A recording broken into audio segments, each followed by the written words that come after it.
नमस्कार, TV next मराठीमध्ये मी साक्षी. पनीर अख्ख्या जगात सर्वाधिक पनीर हे भारतातच खाल्लं जातं. भारतात आपल्याला एकदाही पनीर न खाल्लेला व्यक्ती शोधून सापडणार नाही. शाकाहारी व्यक्तींसाठी पनीर म्हणजे नॉनव्हेजचा उत्तम पर्याय. पनीर आपल्या प्रोटीन सोर्ससाठी ओळखला जातो. सणवार असो व हॉटेलमधील डिश असो, त्यात हमखास पनीर असणारच. आपल्याकडे सहसा घरी पनीर तयार करण्याचा ट्रेंड नाही. विकतचं पनीर आणायचं आणि त्याची भाजी करायची. मात्र आता हेच बाहेरचं पनीर आपली झोप उडवणारं आणि आपल्या आरोग्याशी खेळणारं ठरते की काय, अशी स्थिती निर्माण झाली आहे. पनीरबाबत एक सर्वेक्षण समोर आलंय. यात food safety and standard authority of इंडियानं नोएडामधील 702 फूड आयटमचे सॅम्पल टेस्ट करण्यात आले. यातील जवळपास 83% फूड आयटम हे गुणवत्तेचा स्तर गाठू शकले नव्हते. ग्रेटर नोएडामध्ये पनीरच्या सॅम्पल्समध्ये सर्वाधिक जास्त भेसळ आढळून आली आहे.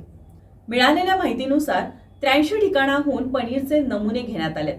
यातील 40% नमुने हे सेवन करण्याच्या लायकीचे नसल्याचं दिसून आलंय. नुकत्याच झालेल्या अजून एका सर्वेक्षणात FSSAI ने 122 पनीरचे नमुने तपासले होते. त्यातील 83% पनीर सॅम्पल्स हे गुणवत्तेचा स्तर राखण्यात अयशस्वी ठरले. तर तब्बल 40% पनीर हे खाण्यासाठी धोकादायक आहे असं आढळून आलंय. या पनीरच्या सॅम्पल्समध्ये आरोग्यास धोकादायक असलेले केमिकल्स आणि अज्ञात लिक्विड सबस्टन्स सापडलेत.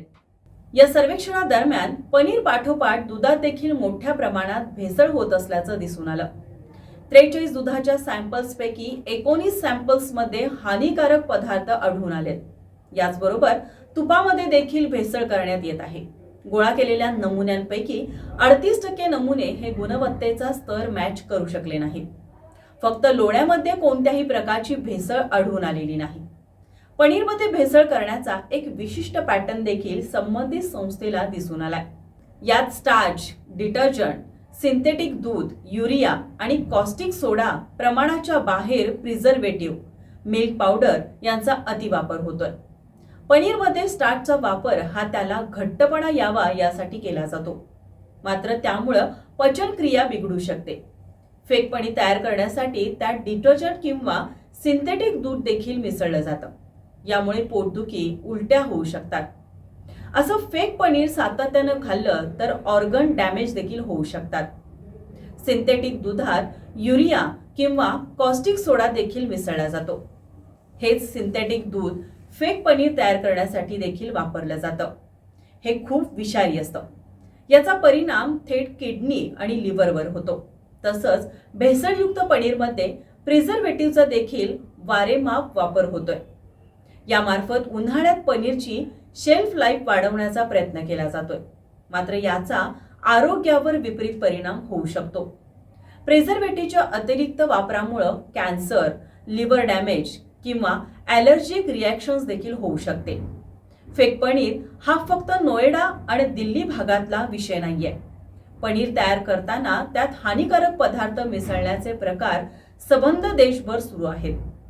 फेक पनीर आणि ओरिजिनल पनीर हे ओळखणं तसं अवघड काम. मात्र आपण घर बसल्या फेक पनीर ओळखण्याचा काही ट्रिक आहेत. खरे पनीर मऊ आणि थोडेसे खरबरीत टेक्स्चरचं असतं. जसं पनीरचे टेक्स्चर्स खूप गुळगुळीत, जास्त रबरी किंवा प्लॅस्टिक सारखे वाटत असेल तर ते बनावट असण्याची शक्यता आहे. गरम पाण्यात पनीरचा एक तुकडा ठेवा. जर ते रबरासारखे झाले, पाण्याच्या पृष्ठभागावर एक असामान्य थर तयार झाला तर ते धोक्याचे आहे. पनीरचा थोडासा भाग काळजीपूर्वक जाळून टाका.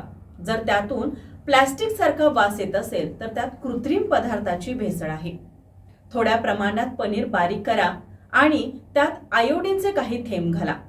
जर ते निळे किंवा काळे झाले तर त्यात पनीरमध्ये स्टार्च आहे. ओरिजिनल पनीरला दुग्धजन्य वास असतो.